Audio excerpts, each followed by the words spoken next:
Hey, hey, everybody! Welcome to another day, another opportunity, another sunrise, another sunset, another time to talk mules and donkeys. My name's Dave. This is Steve Edwards, and Steve, you're coming to us live from where? Uh, Superior, Montana. Hey, you told us you was going to be there come June. Well, I snuck up here to do a little turkey hunting. Oh, okay. So you're going to be back there eventually. You just came a little bit early. Yeah, I tell you what, we're gonna have a fun clinic up here. When you see this ranch, it kind of sets down and big mountains everywhere around it. It's pretty cool. That's great. That's going to be a lot of fun. Well, folks, we're glad that Steve is here. He's traveling, but he made time. We tested it yesterday to see if he was going to have good enough internet. And I'll tell you what, Superior, Montana, the satellite's coming through nice and strong. So we'll have a great broadcast here today. My name's Dave, and like I said, this is Steve Edwards. Every week we get together to talk mules and donkeys for 60 minutes straight. So if that sounds great, then you're in the right place. If it doesn't sound great, then hey, hang around. Maybe you'll fall in love with mules. Maybe you'll find that the mule and the donkey is really the Cadillac of the equine world. No promises, just guarantees. You will fall in love with mules and donkeys. Your eyes are getting very heavy. You will love Okay. mules and donkeys. So the way this works, first thing we ask is that you share your name, where you're watching from, and what the weather is like. We love to just know who's here hanging out with us, who's spending time with us, what's going on in your life, what's going on in your neck of the woods, and hear from you. So that would be the first thing. The second thing we ask is that you ask any and every mule and donkey question that you have. The program is directed 100% by you. You are in charge. You're the ones that are telling us what we need to talk about. And the reason why is we really want you to enjoy everything that it is to own a mule or donkey. And if you got lower standards and you have a horse question, we'll do our best. And then the third thing that we ask is that you share the broadcast. It's real simple. Whether you're on Facebook or YouTube, there's a share button. So you can click that, share it out.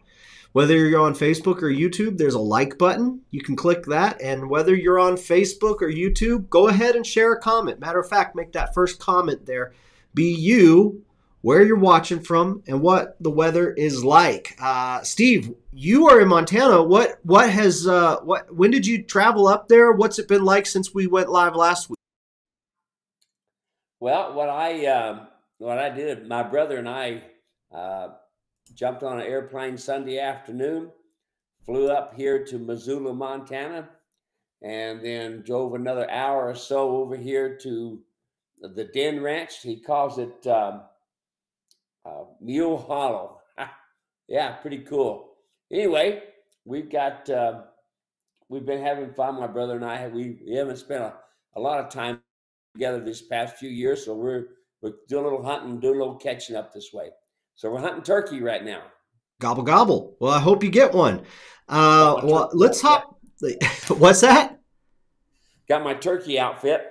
Yeah. Uh-huh. Oh, yeah. You're looking good. Yeah. First question today comes from Johnny. Says, "Hey there, Steve. I've got a mule that I'm having trouble with pulling away from me, leading her. She will bolt, and I can't hold on to her. How would you fix this?" Um, Take and go load your 30 six. No, no, no. The best thing I can tell you to do is just like 99.9% other people that have mule and donkey problems. If they don't have them, it's going to come. Like where you are right now, everybody has problems with these mules and donkeys with leading, mainly because of the poor communication device that people use. What is that device? It's called a halter. Take and if you got a nylon halter, go burn that sucker. Yep. If you got a rope halter, adjust it if you can. But the biggest thing is this: I'm different than everybody else, as everybody knows. Yep. Um, and I adjust my halters so that I have a minimum of discomfort to my mule and donkey, and that I have a minimum of discomfort to my communicators, the owners of the mules. So you will be using what's called a come-along hitch. And Dave can put a little information down there for you. Folks, stay away from halters. Even an adjust halter does not build a foundation on a mule. Okay, does not build a foundation on donkey. Halters have their place at times. Nylon halters have no place in the mule and donkey world. None of them. All they do is create mega problems, and for the mule and for the person. Now, why is that? Because here's the deal: when it comes down to these mules and donkeys, the nose is the main communicating device of mules and donkeys. Right, the nose. So therefore, we need to be able to communicate to the mule, the donkey. When I bump them, they're to respond. And we start everything in small training sessions. And what you have learned now, that the mule is pulling away from you and you don't have the strength to do it, you're right. But I can tell you that I've fixed that within a matter of minutes. If you watch the videos and this sort of thing that I have, and I strongly suggest the ground communication kit, video with it, has a come-along rope and it has a rope halter. And I tell everybody, take the rope halter, hang it on a nail, and let it sit there. Spend time with your come-along rope every time you take and work with the mule. That come-along rope is not just for the mule. It is to help you, because if that mule was able to get away from you on the ground, guess what? When you have a runaway, he knows he can get away from you in the saddle as well. So build a foundation, do what it says in the video, and it'll help you out a lot. Matter of fact, we had a comment come in on YouTube, says, "Thank you very much for the come-along rope. I'm a horse trainer, but fell in love with these bizarre creatures. To be honest, the come-along hitch and your techniques saved my day. Greetings from South France." So there you go. There's a testimonial right there for the come-along rope. I put a link in the comment section for the Ground Foundation starting kit. We really don't tell folks what they need to buy, but the only thing that we'll say is an absolute necessity is that come-along rope with the training video, and then having the rope halter available and ready when you need it. You will need the rope halter when it comes to surcingle training and some other training techniques. But the come-along rope is your go-to. You'll never graduate Ground Foundation. It will be a tune-up. It will be a reminder. It will be something that you will come back to over and over and over again. And it is your way of communicating in a way that the mule and donkey can answer. Next question. This one came in. Did you have something, Steve? Yeah, I will after you get done here. I've got a lady that had a problem with her mule with the veterinarians and with shoers. So when we go to the next question, I'll find it and we'll visit about it. Okay. Well, let's say hello first to Faye, who's watching from Queensland, Australia. We gone international nice and early this broadcast. Good to have you here, Faye. Sherman is watching from Norman, Oklahoma. Cool and raining. Candy is watching from Indiana, where it is chilly but nice. Sean is watching from Valiant, Oklahoma, cloudy and 56. Merlin watching live, Northwest Minnesota, 50 degrees and sunny. Faye's question is, what age do you retire a donkey from all work, including breeding? Yeah, I've never seen a donkey or a mule retire. They just kind of keep on doing what they do every day. And they finally one day, just like one of my old mules, he just walked down the corral one day and he's laying there dead. And the day before, he was pulling a wagon, training a young mule how to pull, Now, if they've got some illness problems or if they have some hoof problems, you can't use them because of that, well, then just retire them. But there's not an age for retirement. You just keep on using them. They keep on enjoying life. I can tell you, Uncle Bub had a 34-year-old mule that he rode it up to his last days himself, and he passed away at 97. So just keep on riding them. They enjoy life. Let them do it. All right. Let's see here. Andrea's watching from Altoona, Florida. Sunny, then rainy, then back, and then forth, 79 degrees. Eileen's watching from Nebraska where it's very cloudy and 50 degrees. David O'Brien, hello from East Texas, 66 and beautiful. I'm massaging mouth bars and adding a back cinch while doing surcingle work. I'm preparing her for my beautiful Steve Edwards Buckaroo Light saddle. Thank you, Steve. Julia's watching from Kentucky where it's a lovely day. For a bolting mule, I still could keep Jasper from getting away from me. Is she saying, let's see. It's a lovely day for a bolting mule. I still could keep Jasper from getting away from me. There might be more there, and we may have some autocorrect. Go ahead. That I think what she's doing for the guy that has the bolting mule that asked earlier about. Oh, got it. Okay, and so she was saying how Jasper. Remember how she was having so many problems, Jasper running off, and now she can control him with ease. Okay, there we go. Thank you very much. Yeah, got it. Okay, let's see here. Myra's watching from Southern California. Greetings, Dave and Steve. Jim is watching from Western Maryland, 43 degrees. Trace is watching from Lowood, Queensland, Australia, 64.4 and overcast, and that means international. Jack is watching from Johannesburg, checking in, about 37 degrees, sun, sleet, snow throughout the day. My mule is getting new shoes the 1st of May. Hey, that's a little rhyme. Sun, sleet, snow throughout the day. My mule is getting new shoes the 1st week of May. Jack's a poet and he didn't know it. James is watching, says, listen, folks, the come-along rope is for real. The best tool in our mule toolkit. David Pengelly, Mr. Coffee by David himself. A beautiful day here in Manchester, Georgia. Love you guys. Well, we love you too. Next question here. This comes from Jen, says, why do people prefer mules to hinnies? I was told a hinny has conformation of the horse, but the temperament of the donkey as to why people prefer mules. But if a hinny and donkey look the same, then they have the same conformation. What would you say there, Steve? There's no way, it is impossible to say you have a hinny unless you know for sure the mother and the father. The only other way you can tell is to do a DNA testing. Only way. And there ain't an ounce of difference between a hinny and a mule when it comes to training. And when you look at the two together, it's impossible to say that's a hinny and that's a mule. One of the reasons I know that is I wrote some articles about it, and I had people say, okay, which one's the hinny? On one on the left, which one's the mule? The one on the right, which one is it? And everybody was wrong.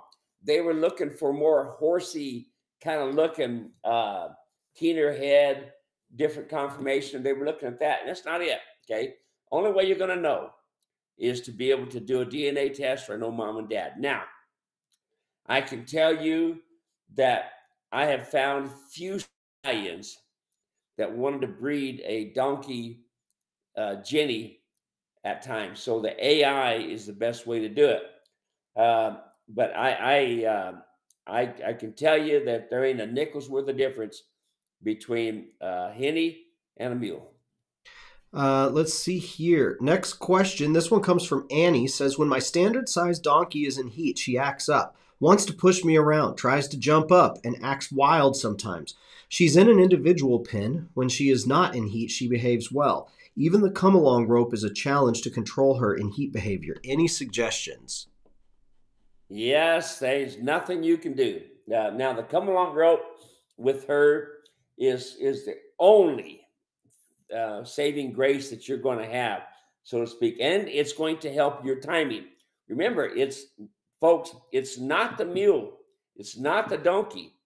When it comes down to communication, it's our timing. When a donkey comes into your space, that's your timing. You did not tell that donkey, stay there. This is my space. You didn't do it with the come-along rope. Listen, folks, that come-along rope is as important for you as it is the mule and donkey, because the easier you get, the better you are with that come along rope, the better end results you're going to have. Now, I just was reading you read one earlier, Dave, and I'm going to read one now from one of my clients. That her name is Barbara, and she says here, "Hi, Steve. It's Barbara. I'm calling you back to let you know we had a talk about him, Daisy and Stan. Anyway, she says, my farrier still can't believe how good the mule is doing just by using the come along rope. She says she stood perfectly still for all the work to be done with the farrier. Now come the big one. Here comes the veterinarian. The veterinarian come out to float the tea to Coggins.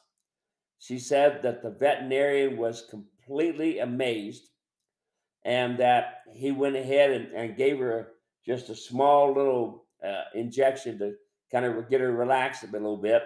But afterwards, he said he didn't even have to do it because the mule acted so well. And he's never seen the come-along hitch before, but wants to learn how to use it. Yeah, folks, that come-along hitch is good when it comes to your veterinarians. It's good when it comes down to your farrieing. It's good when it comes down to foundational training on the ground. Folks, the thing about that come-along rope is this. This is really important. It gives the mule, the donkey, release. So unlike the halter always lays on the nose. The two knots always lay on the nose. And when you bump it, it makes it comfortable. The thing about the come-along rope is, yes, it lays on the nose, but it's nice and flat, and it's not uncomfortable at all. Matter of fact, the only reason I know that because I can see the difference between putting a halter on the mule and his attitude compared to putting a come-along rope. That come-along rope gives the mule, the donkey, release.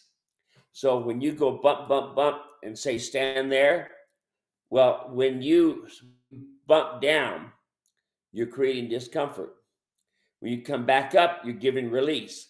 So then what happens is that mule, that donkey, they say, oh, there's the release. When my feet were quiet, then there's release. And folks, that's what you got to have. This come-along hitch will help you be a better communicator in the saddle with your reins as well, because it helps you with your timing. And timing is critical when it comes down to mules and donkeys. All right. Let's see here. Judy is watching from Gazelle, California, 70 degrees and sunny. Julie from Kentucky says, beautiful day. My Jasper would bolt and get away from me, and I cannot stop him, even with the come-along rope. But the reason for his bolting was determined to be because he wanted fresh grass. Once I knew that's what he wanted, I changed to give him grass first and then tempt him with grain back in the pasture, which is dry lot. I cannot chase him for 30 minutes, so changing the process works. That's what she was sharing there. Okay, so here's the deal with the come-along rope. Folks, you're thinking too big. You got to think small. Again, it's not the come-along rope. It's your timing. So start small. The mule is looking straight ahead. The donkey is looking straight ahead. And you're in a corral or something like that.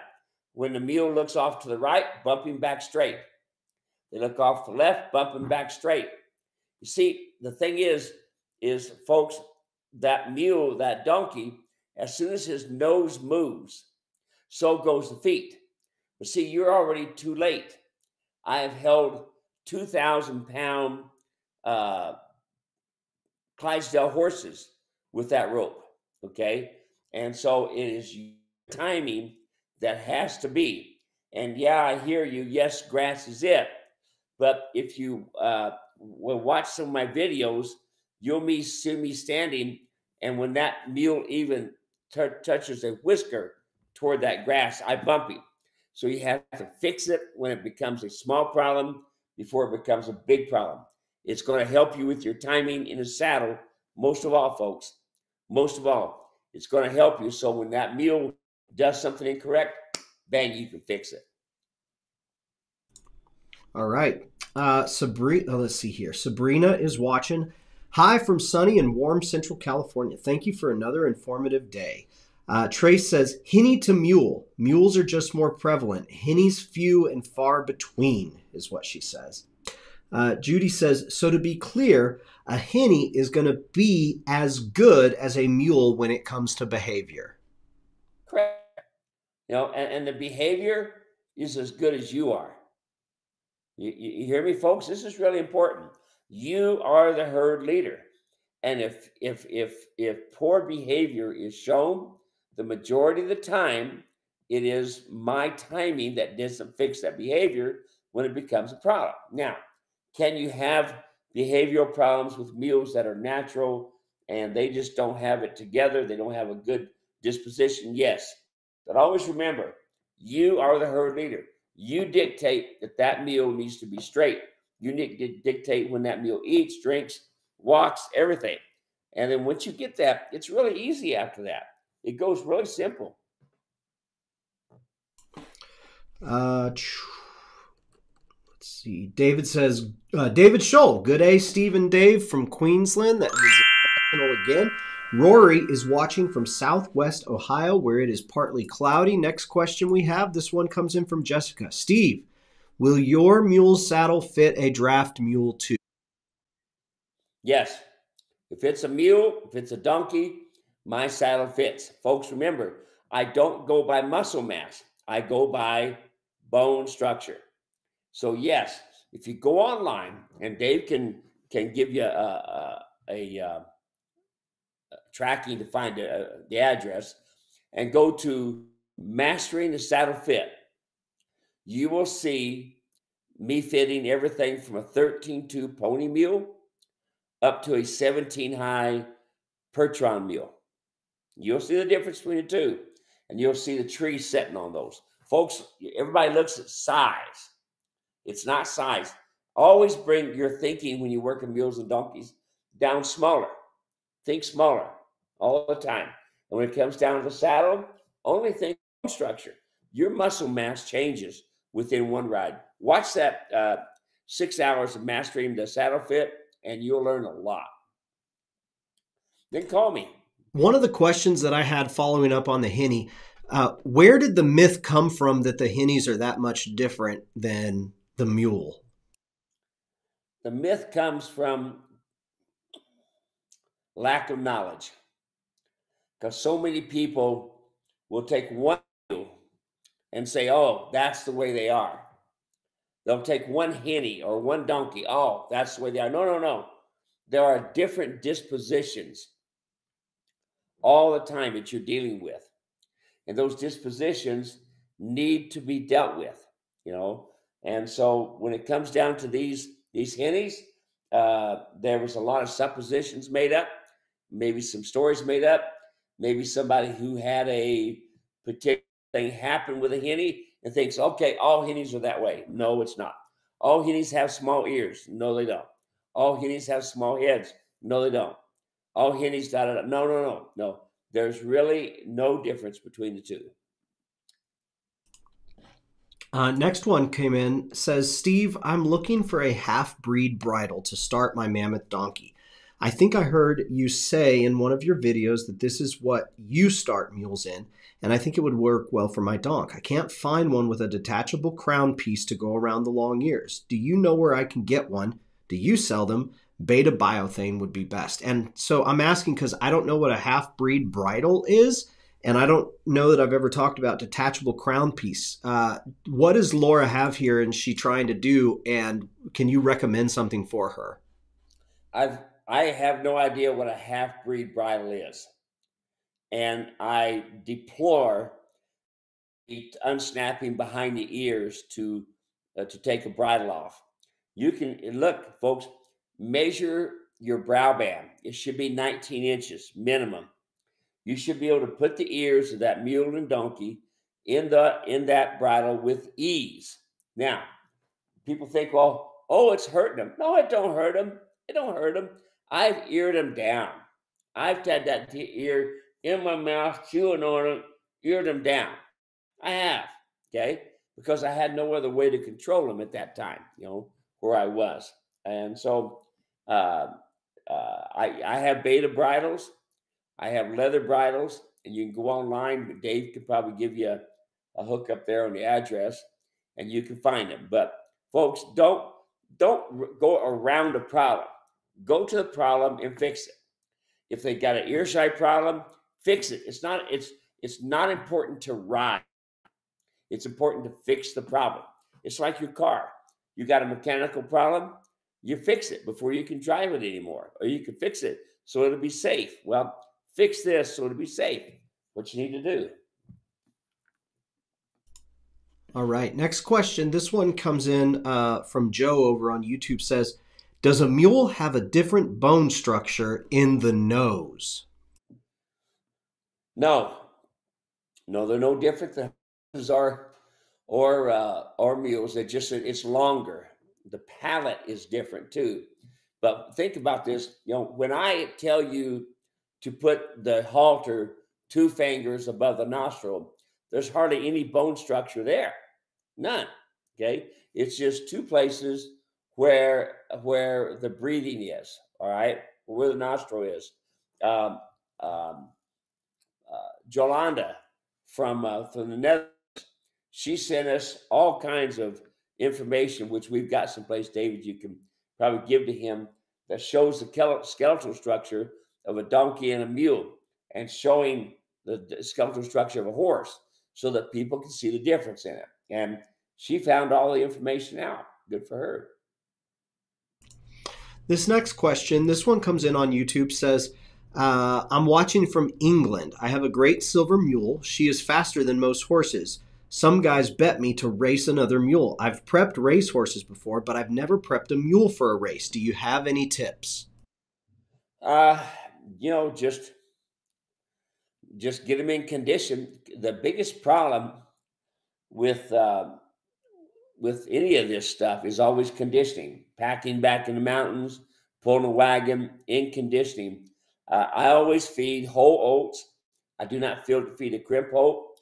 When I'm training and they're starting to run out of energy, then I will start feeding whole oats. And I feed the whole oats only when I'm ready to saddle, only when I'm ready for harnessing, or only when I get ready to train. In other words, I do not give them a daily diet of oats. They don't need it. So I would strongly suggest feeding whole oats and getting them in condition.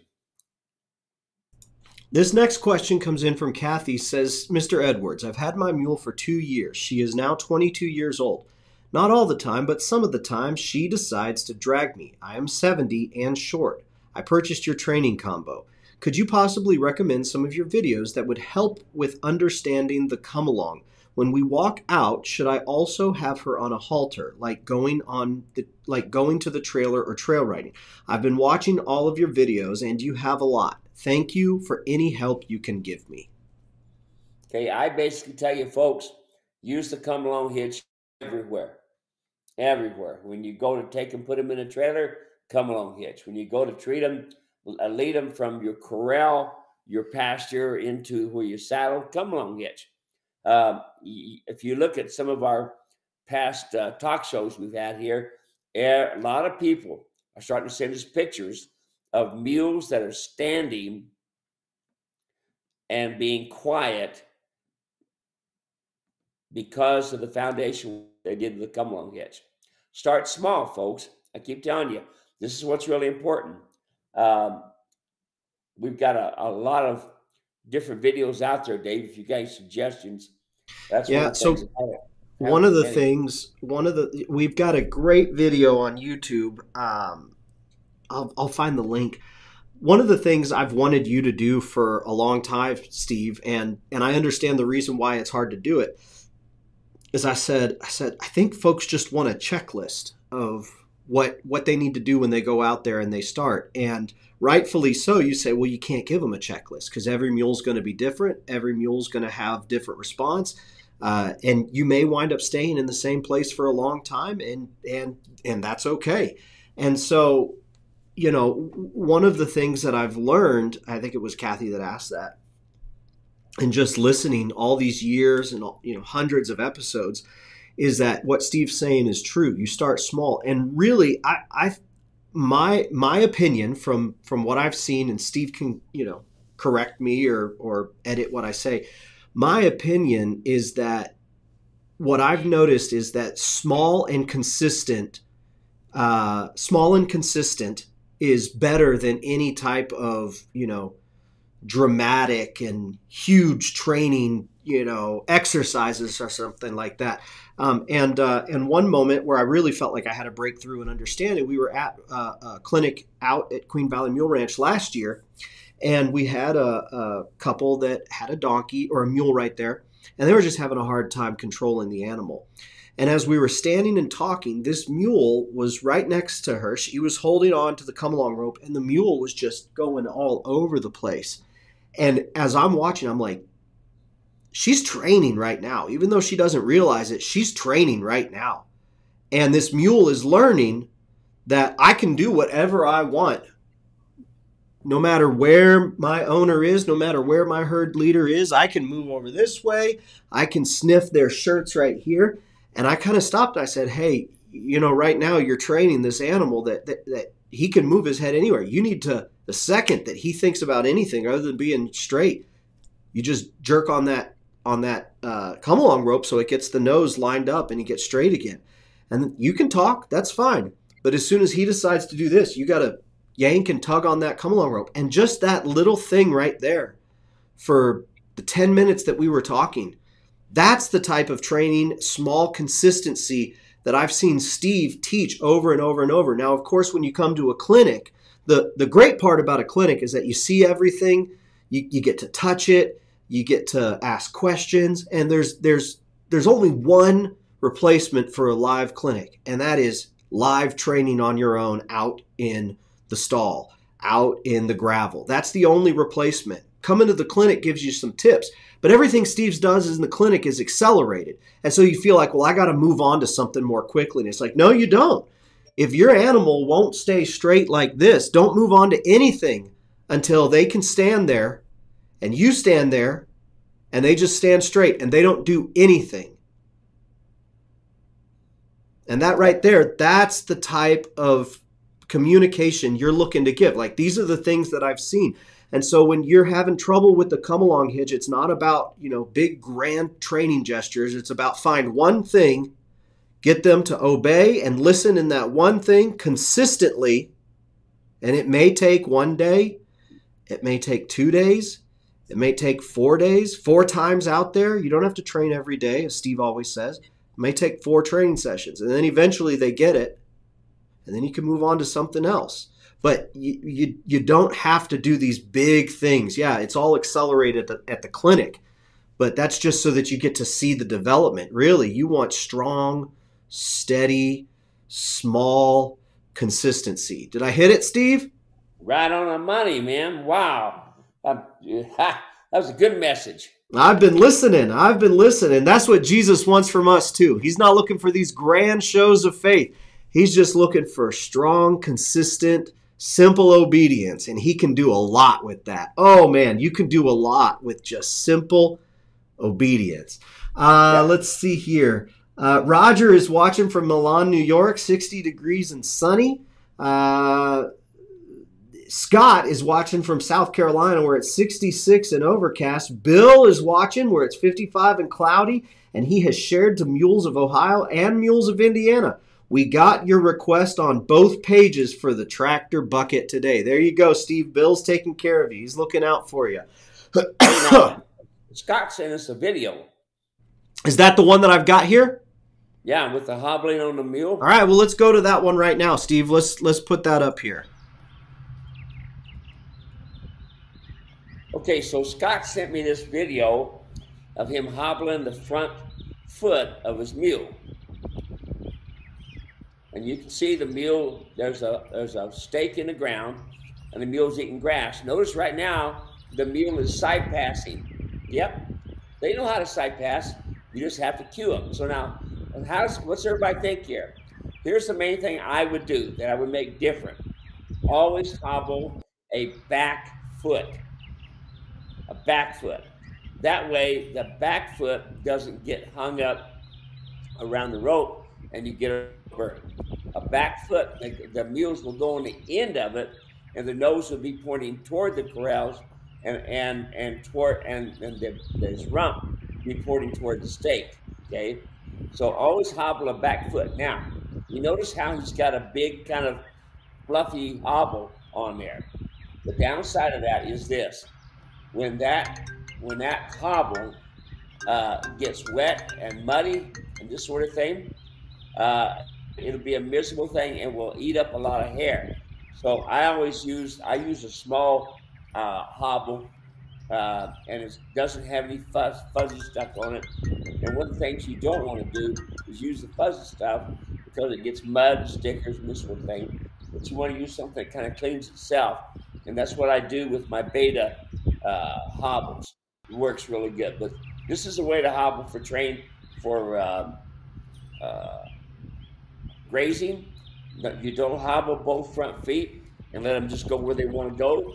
You can hobble a right front, left rear, or a left front, right rear, and have them scoot. The videos that I have, the one called Wait Here, teaches you how to hobble, different ways of hobbling.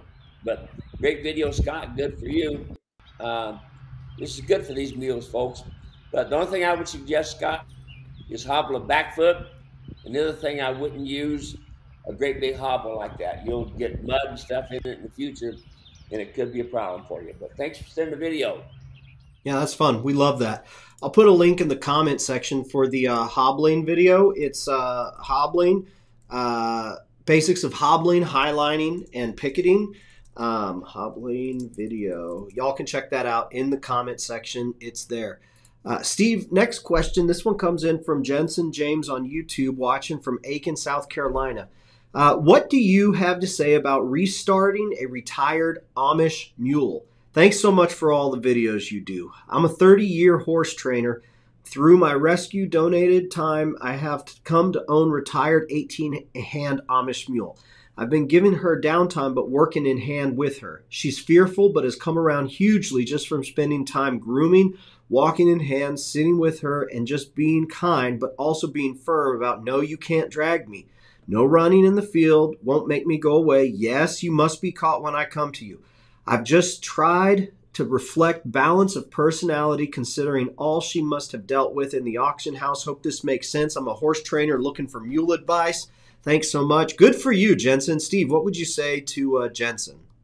Well, as with always, folks, the best thing you can do for you is the come along rope and come along foundation training. The best thing you could do for your mule is the come along rope. Folks, it helps both of you. It helps you stay and make things go just right. It's amazing the difference. If you would spend time with thinking small things, okay? Got a lot of videos out there that'll help you out, but stick with the come along, folks, and you'll get a lot done. So next question, this one, there's all sorts of experts out there on YouTube and in Facebook groups and folks who, they've got some thoughts, they've got some things they've learned. And one of the things that we've had, to go up against is the mule feet in particular. That's one of them. Another thing is bumping the nose. That's another one. So I got a question here, Steve. When it comes to the farrier, we talk a lot about the unique needs of the mule and the donkey foot because it is the worst foot of all the equine. Can you talk to me? We don't want to, cuss out a farrier or anything like that, but can you talk to me about why maybe it's worth having a conversation with the farrier about your mule or donkey beyond just, oh yeah, you could put shoes on them, come on out. What maybe do we want to ask the farrier to make sure that they know about the unique needs? And maybe that's even a better place to start. Is there a foundational unique need of the mule or the donkey?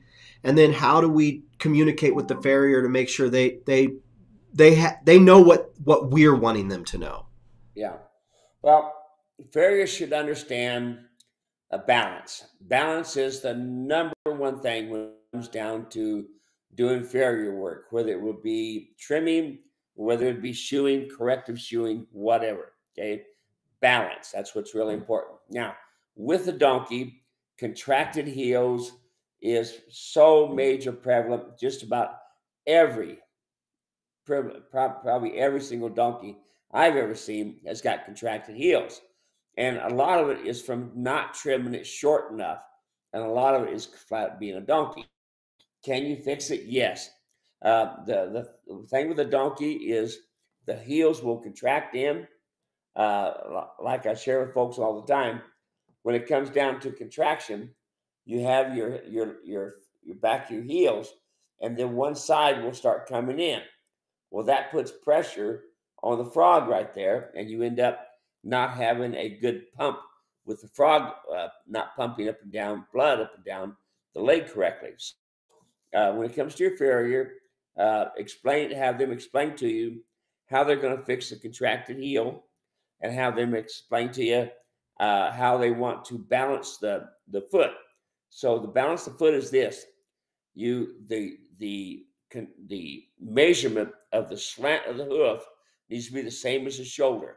So you look at the shoulder, you can see that the degree angle, it should be the same thing as all 4 feet.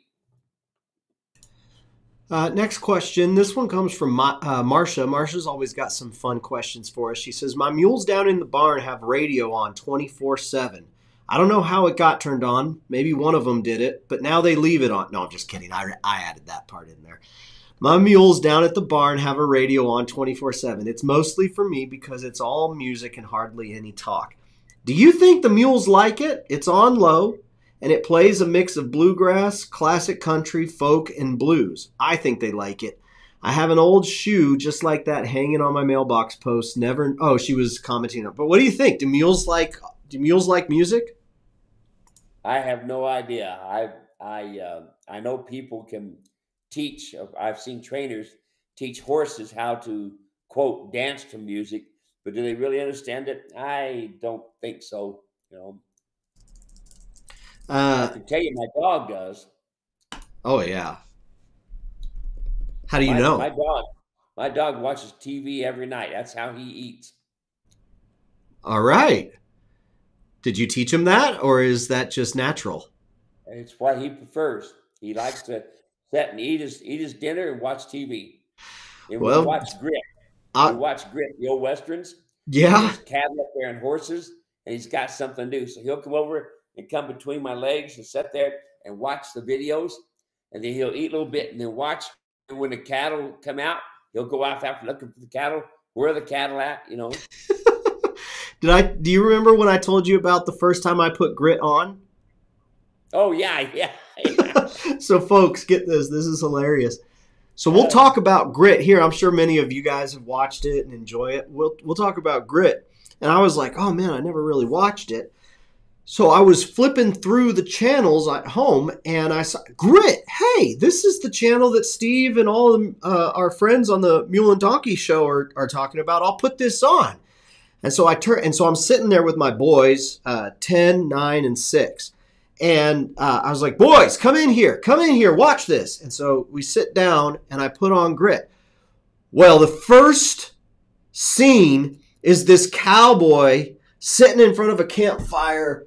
He got shot, and he's moaning, and he's making all sorts of noise over there. And he takes out some sort of a knife or something. He starts to cauterize his wounds, and the boys are sitting there like, ugh. And right when this happens, my wife walks through. She goes, oh my gosh, what are you watching? I was like, Steve Edwards told me to watch it.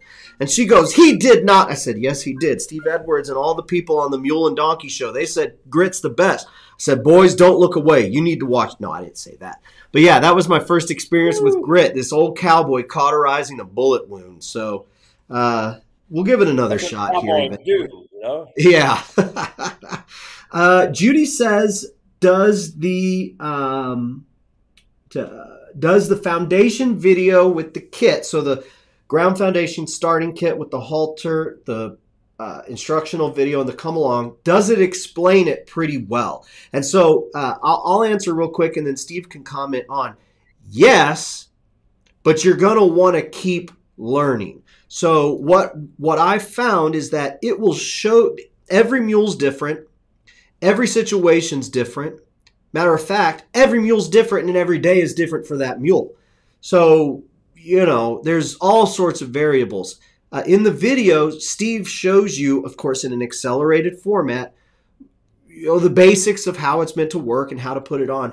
But you're going to want to continue to watch the videos that we have on YouTube, because there's all sorts of small little things that Steve does now that maybe don't show up in that particular video because of that particular animal. But it does give the basics of what you're going after. And more importantly than that, Steve talks about, because remind me, that video, was that the guy who had never owned a mule, never ridden a mule, and you basically start it from the ground up? Yes. Yeah. Okay. All right. So yeah, I mean, it's similar. So that's what I've noticed from talking with folks. Steve, do you have anything you'd add there for Judy to help her, know about what to expect? Well, Judy, you just never know. You're dealing with a live animal, and things change within split seconds.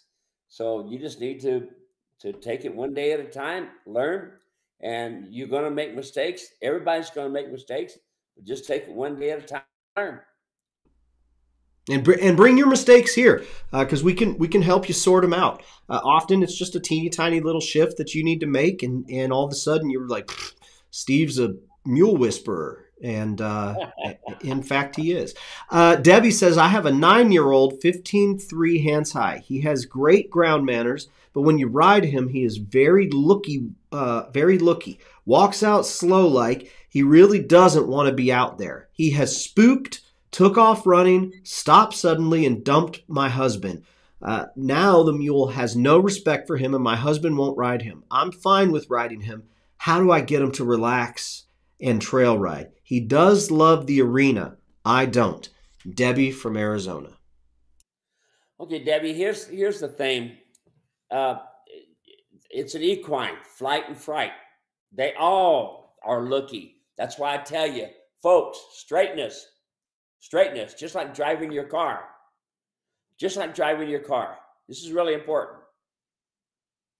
When you're going down the road, you don't let go of the steering wheel and say, okay, car, get me there. I mean, we're getting there, but anyway, you don't. The car will go off. Same thing with the mule, okay? You have to take responsibility for what that mule is doing. Now, your husband, evidently, timing's not quite there. No matter what mule you get, they're all going to have flight and fright. All of them are going to have flight and fright. And so, therefore, I would start with your husband, and I would start on doing groundwork, and I would get the come along hitch on, and I would start building his confidence up and your confidence up with that. Okay. Remember, folks, all mules, all donkeys, buck, bite, kick, run off, all of them. Okay. There's no change in it. All of them buck. They all do. Okay. They all bite. They all run off. They all have flight and fright. So here's how I learned. All the mistakes that everybody made on their mules, I bought at an auction, and then I started seeing what the mule was going to do, started fixing it, started learning. So start with your husband, start with you, and start with doing groundwork, and start working right there. That's great. Let's see here. I had the next question, but I lost it. Let's go back over here. Judy says that was a beautiful video of the hobbled mule. Let's see. Thank you. Will correct location and strap. That was about the hobble there. Mule Shoe says, my mule likes music. If I put the radio on in the barn, it's usually not long before the mules are standing nearby. Cowboy, on that, so this is pretty cool. so Steve, I was officing I had an office for a while, and then we moved out of that office, and I went into a co-working, kind of like an executive suites where I had an office there, and then I was, the only one going in, and so I was like, you know what, I'm just gonna move out of here. And so my parents have a spare bedroom, and so I rent a spare bedroom out of my parents' house as my office, and it's great. Well, one day I came over and I opened up the garage door. I walk in and I hear music playing. It's this classical music. And I'm like, Dad, hello. It's like, oh, I guess he's not in here. So I just went into the house. I went through, went up, sat down, did my whole day of work, come back down at the night, go back through, and that music's still playing. And so I thought, Dad, are you in here? He wasn't in there. I come back the next day, same thing, music's playing. And then I walk inside, nobody's home, but the music's playing on the inside too, just classical music. My dad has set up a stereo system in the garage, and he plays classical music in the garage 24/7. It's just always playing classical music. And I just thought it was the coolest thing. I've never seen it, but it's just every day when I come in, I open it up and I just hear classical music in the background as I walk through the garage, and then I walk through the house and classical music's playing on the stereo. And so anyways, I don't really have a point other than just sharing. I thought that was kind of neat. Let's see here. Cowboy Ken says, I'm late, but hello guys, 57 degrees in Connecticut. Matthew says, here from Lexington, where it's 61, cloudy, and rain on the way. I will email you a photo of this afternoon. Marcia says, John Lyon sold cards that you could keep in your pocket for reference. Downloading videos on your phone might be handy too. I know that we have some folks who will download your videos onto their devices and go out there and they'll have them playing and watch it. I think that's great. Merlin says, Steve, I hope the groundwork you recommend is for the mule and not for the girl's husband. Relationship advice. Yes. Well, it's tough because so many writers, the husband loves it and the wife don't, or vice versa, and that happens. My wife had we literally have been in a saddle all our married lives, but it's not her thing. She doesn't. She's had Stacy, which was a great mule that everybody would love, but she rode once a month whether she needed to or not. But so it happened. Not everybody enjoys the smell of mules and sweat and outdoors. Another question. This one came in from Lynn on YouTube, and this is just a question where, one of the things that when you work with Steve and if you watch videos, one of the things you'll notice is that when a mule gets in his space, Steve will go up to the shin of the mule and kick the shin so that the mule backs up. Another thing that you'll notice is if the mule wants to move his head this way or that way, Steve will bump on the nose with the come along rope and get the mule to straighten up. Now, just being clear and honest, I never understood why we did that at the very beginning. I was like, doesn't that hurt? Doesn't that hurt them? Like, don't you want to be kind to them? Like, I would never kick my dog like that. Like, what's the deal here? And so I've learned over time that it really has to do with herd leadership and other things. But Steve, I think it's just a good opportunity. When folks see this and they're like, man, there's no point in abusing the mule. There's no point in pushing them around like that. You're just confusing the mule. What do we want to say to help folks understand that, like, no, like this is about safety and this is about herd leadership? Like, how do you explain that? Well, it was like I was at the Phoenix Zoo the other day, and I put together the first and only equine program in a zoo in the world, right there, Phoenix Zoo there in Mesa. And the problem with that the handlers were having was the horses and the mules getting in their space.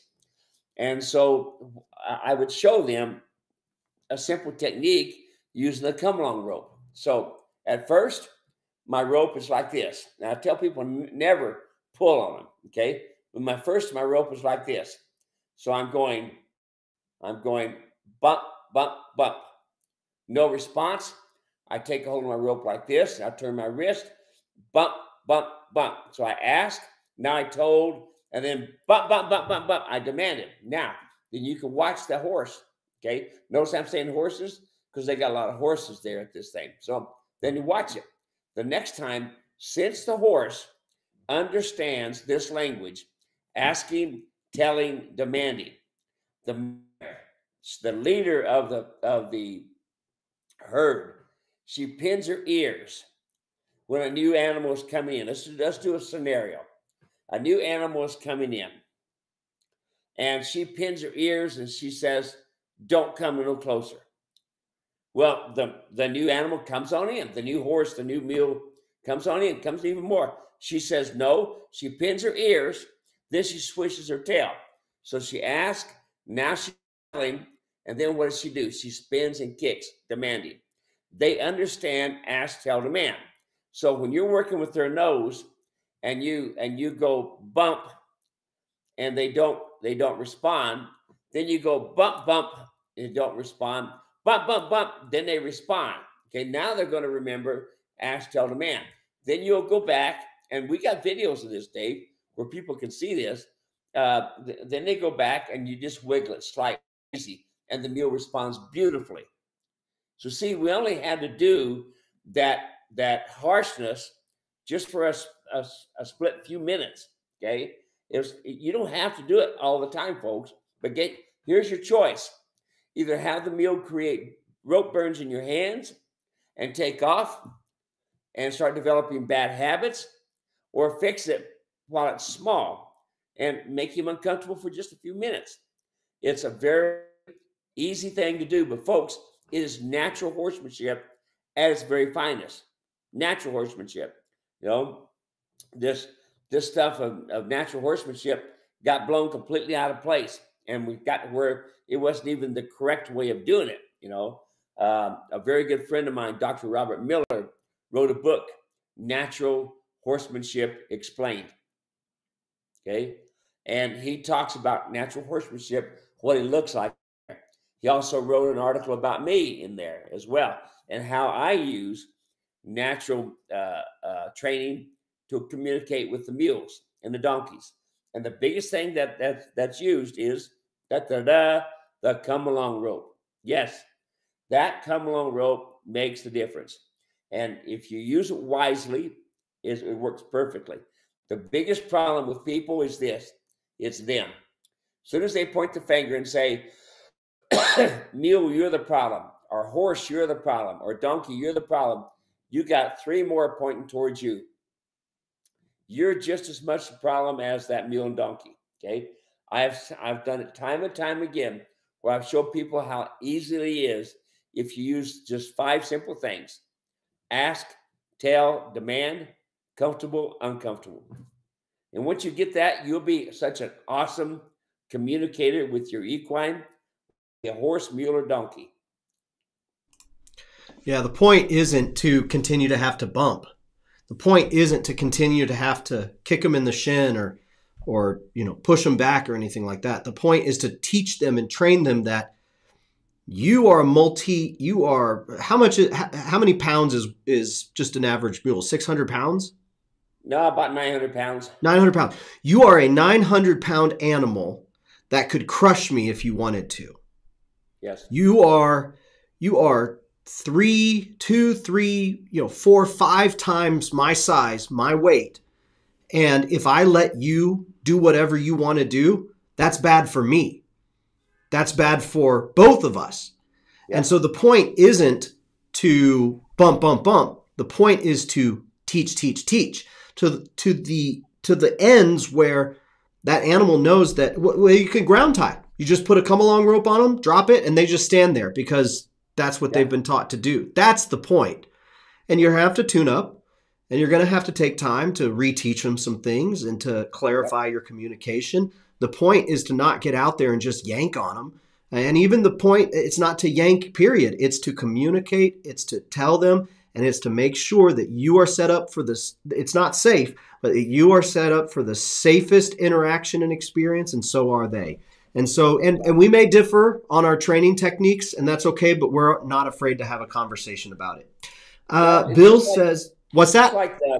It's just like the text I wrote you from Barbara Vansel, okay? And how she wasn't able to get the farrier to even be able to work with the feet. And now she can, okay? Come along rope. She wasn't able to help to work with the veterinarian. And now she can because of the come along rope. Folks, you got to remember, you got 1,000 pounds that can easily take your life, like Dave said. You got 1,000 pounds that can easily maim you, like Dave said, okay? So here's the deal. Keep this in your mind. Very, very important. You're not hurting that animal. That little bit you're doing is nothing.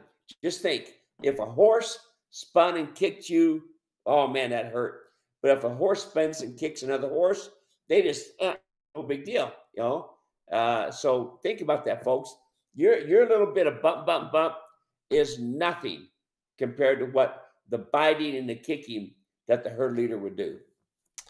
Matthew wasn't joking. He was like, I'll get a picture sent in. So he just sent this in here. New saddle on this afternoon. I grabbed the breast collar off my Trail Light saddle. Can't wait to get them both saddled up. How great is that? Well, you see, there you go. Here's Matthew, okay? And there's the Trail Light. That's the new Buckaroo saddle. But folks, do you see this mule standing? Is he tied? No. Okay. Is he standing? Yes. Okay. Do you see? Go watch the old cowboys. Go to Grip. Okay. Folks, go watch Grip. You don't see them coming up to a hitching post, climbing off and pulling their bridle off and putting their halter on. You don't. What do you see? Them tie with one. That's what you see. Okay. Once these animals gets this standing and figure it out, they'll be good. And by the way, I see on your saddle here, you've got your quarter strap on the side. It's over top of the fenders and it needs to go underneath. So just simply take loose the quarter strap. Can you point out to him, Dave, the quarter strap there? It won't let me do it with a picture here. I can't. It won't let me. Anyway, the quarter strap needs to go underneath the fender. Go back and watch the video. You'll see it. Great job. Good looking mule. Notice, folks, that the mule, he's teaching the mule to pack the bit. So that bit is hanging down and the mule is having to reach down, pick it up and pack it. Good job.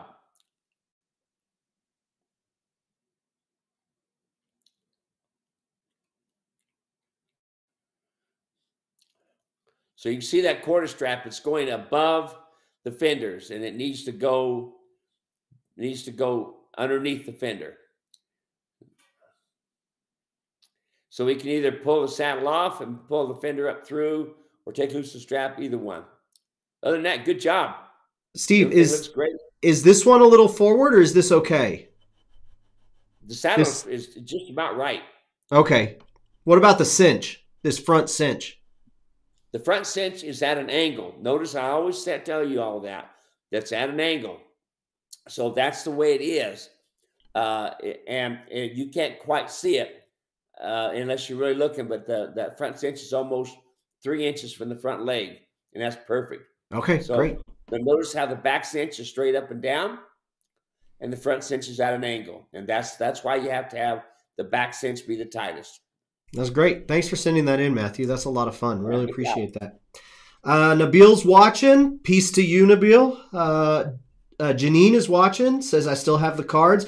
Marcia says, Mr. Ed watched TV too. So Jess is in, excuse me, Jess is in good company. Folks, that's it for today. Thank you so much for hanging out with us. Hey, Steve's in Montana, and you could be too. We'd love to have you come out there the first weekend in June. This is going to be an incredible clinic. Not only is it backed up into the beautiful, beautiful landscape of Superior, Montana, but it is a full billing of participants, meaning we have filled every slot for participants. That means the learning is going to be on. That means the opportunity for questions is going to be peak. That means the opportunity for learning different things, different ages of the mules, different places in training with the mules, different problems. That's going to be at peak. And that means the opportunity to hear Steve talk about different things and actually you getting to watch Steve work with these animals. And then even more importantly, you'll get to see folks actually work with the animals themselves, get to work with their own animals so you can see yourself in their training. And Steve will do some verbal cues and some verbal help. That's going to be at peak. Get yourself out to Superior, Montana. I think it's June 2 through 4, if I'm not mistaken. It's the first weekend in June. You can go to muleranch.com. When you do, at the very top, there's a pop-up. It says Steve's in Montana. You can click that, or you can click the clinic section. We'd love to have you come out as a spectator, and it's a great value too. You're not gonna get the type of life experience and fun for $50 a day anywhere else in the world, and I guarantee you that. Y'all, thanks so much for hanging out. Steve, anything you want to say? Nope, we're off. It looks like my brother just got a turkey, so I got to go see what he's doing. All right, get out of here, you turkey. We'll see y'all. Bye-bye.